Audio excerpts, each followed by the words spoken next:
دوستو آج کی اردو ڈکشنری میں آپ کے ساتھ شیئر کر رہی ہوں 4 الفاظ ذائقہ بد ذائقہ جو ایک دوسرے کے اپوزٹ بھی ہیں. ذوق اور بد ذوق یہ بھی ایک دوسرے کے اپوزٹ کے طور پر استعمال کیے جاتے ہیں. شروعات کرتے ہیں لفظ ذائقہ سے. ذائقہ کا مطلب ہے لذت، مزہ اور پسند. ہندی میں جسے ہم سواد، رس، روچی، شیلی، ابھیروچی، رس گیان اور سوادشٹ بھی کہتے ہیں.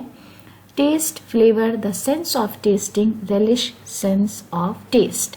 عام طور پر ذائقہ کھانوں کے اعتبار سے استعمال کیا جاتا ہے اور ذائقے دار اس کا ایڈجیکٹو ہے.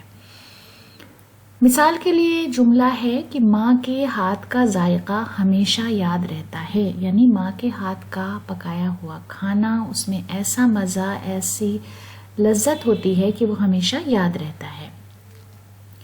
افتخار نسیم کا ایک شعر ہے، 1000 تلخ ہوں یادیں مگر وہ جب بھی ملے زباں پہ اچھے دنوں کا ہی ذائقہ رکھنا. اس کے بعد بد ذائقہ. جیسا کہ آپ جانتے ہیں کہ بد اگر ہم کسی بھی لفظ کے آگے لگاتے ہیں تو اس کا مطلب نگیٹو ہو جاتا ہے، یعنی جو ہم لیس انگلش میں استعمال کرتے ہیں وہ آ جاتا ہے. تو بد ذائقہ کا مطلب ہے بد مزہ، جس کا مزہ اچھا نہ ہو، جو کھانے میں مزیدار نہ ہو.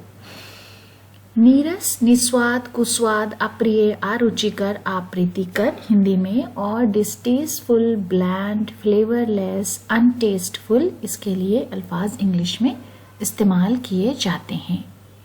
مثال کے لیے جملہ ہے، اتنا بد ذائقہ کھانا میرے بس کی بات نہیں ہے، یعنی وہ کھانا جس میں کوئی ٹیسٹ نہیں ہے، بالکل بلینڈ ہے، کوئی سواد نہیں ہے، اس کھانے کی بات ہو رہی ہے.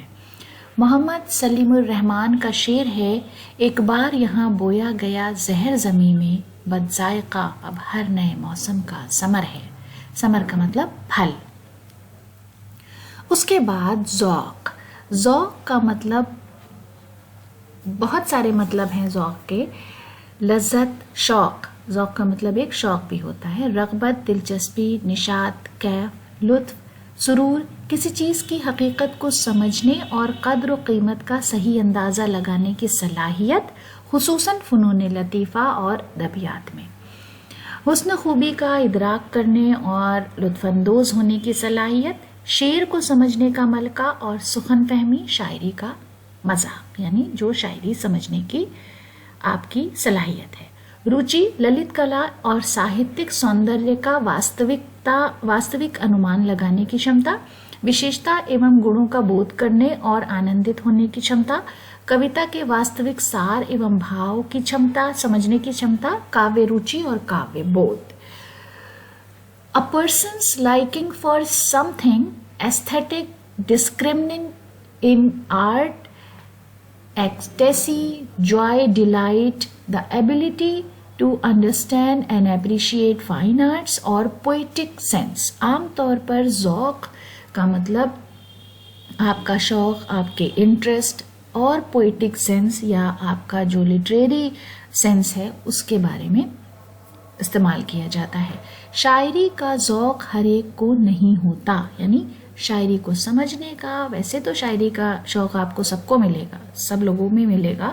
ہر انسان اپنے طور پر شعر اور شاعری پڑھتا ہے، استعمال کرتا ہے، شعر کہتے ہیں لوگ. لیکن وہ جو ذوق ہے، جو سینس ہے شعر کو سمجھنے کا، وہ ہر ایک کو نہیں ہوتا. شہریار کا ایک شعر ہے، مگر یہ ذوق پرستش کی اب بھی تشنا ہے، جبیں کو چوم چکے ایک ایک پتھر کی. اس کے بعد بد ذوق.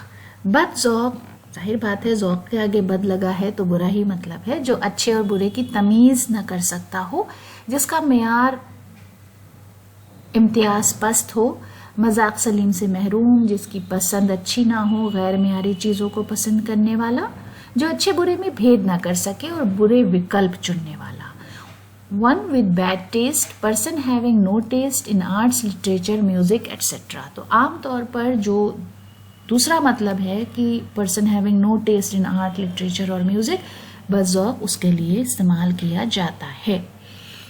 جس شخص کو لٹریچر میں،